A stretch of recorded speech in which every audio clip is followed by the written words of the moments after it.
வாங்க veg chicken வறுவல் செய்கிறது எப்படின்னு சொல்லி பார்க்கலாம். அது என்னங்க வெஜ் சிக்கன் வறுவல் தானே பார்க்குறீங்க? சோயா பீன்ஸ் வறுவல் தாங்க.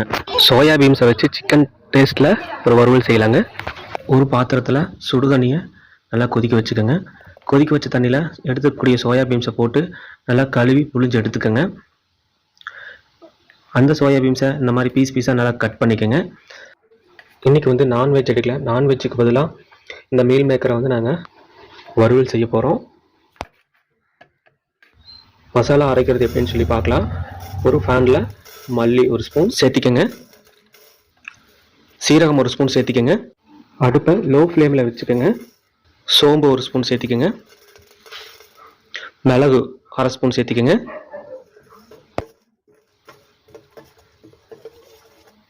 கிராம்பு 2 சேர்த்திக்கங்க, பட்டை கொஞ்சோண்டு பட்டை, கடல் பாசி கொஞ்சோண்டு போட்டுக்கோங்க, ஏலக்காய் 1, வரமிளகாய் 4, பிரியாணி இலை 1 போட்டு நல்லா வதக்கி விட்டுருங்க.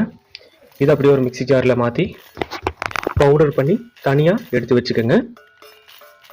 அடுத்ததாக வெங்காயம் தக்காளி இந்த மாதிரி கட் பண்ணிக்கலாம். இந்த கட் பண்ணுற நேரத்தில் மீல் மேக்கருடைய பயன்கள் என்னென்னு பார்த்துருவோம். இறைச்சிக்கு இணையான சத்து இருக்குங்க. அதில் 100 கிராம் சோயா பீன்ஸில் 28.6 கிராம் புரதம் அடங்கி இருக்குங்க. அனைத்து வயதிற்கும் அடிப்படை அமிலங்கள் அடங்கி இருக்குங்க. குறைந்த அளவு கார்போஹைட்ரேட், குறைந்த அளவு கொழுப்பு, அதிகப்படியான நார்ச்சத்து, பொட்டாசியம், கால்சியம் இதில் அடங்கி இருக்கு. புரதம் அதிகம் தேவைப்படுறவங்க மீல் மேக்கர் எடுத்துட்டு உடல் எடையை குறைக்கும்னு நினைக்கிறவங்க அந்த மீல் மேக்கரை பயன்படுத்திக்கலாம்.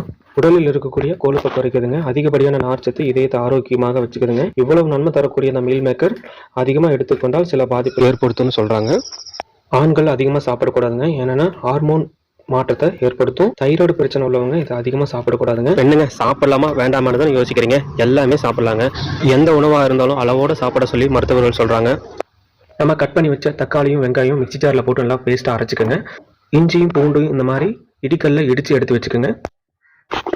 ஒரு கடாயில் 4 டேபிள் ஸ்பூன் கடலெண்ணெய் சேர்த்திக்கோங்க. கடுகு அரை ஸ்பூன்,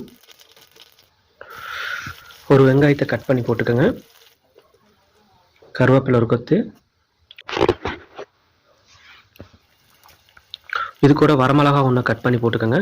ஒரு தக்காளியை இந்த மாதிரி கட் பண்ணி உள்ள சேர்த்திக்கோங்க. நல்லா வதக்கி விடுங்க. ஆரம்பத்தில் மசாலா அரைச்சி வச்சோம் இல்லைங்களா, அந்த மசாலாவை ரெடியாக எடுத்துக்கோங்க. இந்த மசாலாவை இது கூட போட்டு மிக்ஸ் பண்ணி விடுங்க. நல்லா கலரி விட்டுக்கோங்க. இடித்து வச்ச இஞ்சி பூண்டு பேஸ்ட்டையும் உள்ளே கலந்துக்கோங்க. தக்காளி வெங்காயம் அரைச்சி வச்சோம் இல்லைங்களா, அதையும் எடுத்து இதுக்குள்ளே ஆட் பண்ணிக்கோங்க. நல்லா கலரி விடுங்க.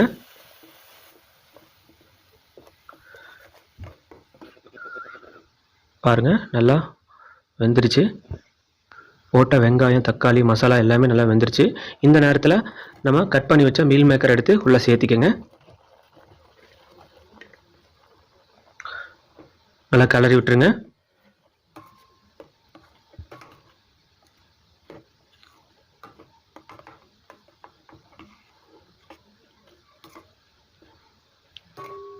அடுப்பை லோ ஃப்ளேம்லேயே வச்சுக்கோங்க. நல்லா கலரி விட்டுட்டே இருங்க.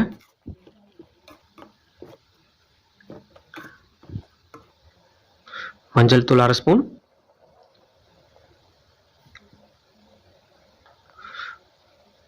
மல்லித்தூள் அரை ஸ்பூன், மிளகாத்தூள் 1/4 ஸ்பூன்,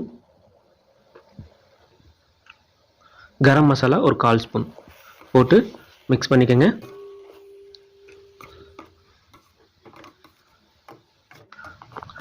நல்லா கலரி விட்டுட்டு தேவையான அளவு தண்ணி, அரை டம்ளர் தண்ணி உள்ளே சேர்த்திக்கலாம். தேவையான அளவு உப்பு போட்டு நல்லா கலரி விடுங்க.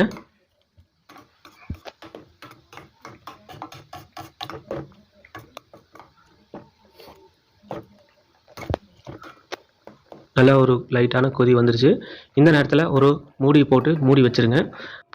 ஒரு 6-7 நிமிஷம் நல்லா வேகட்டும். வெந்ததுக்கப்புறம் எடுத்து பார்த்தீங்கன்னா இந்த மாதிரி ஸ்டேஜில் இருக்கும். நல்லா கிளறி விட்டுக்கோங்க.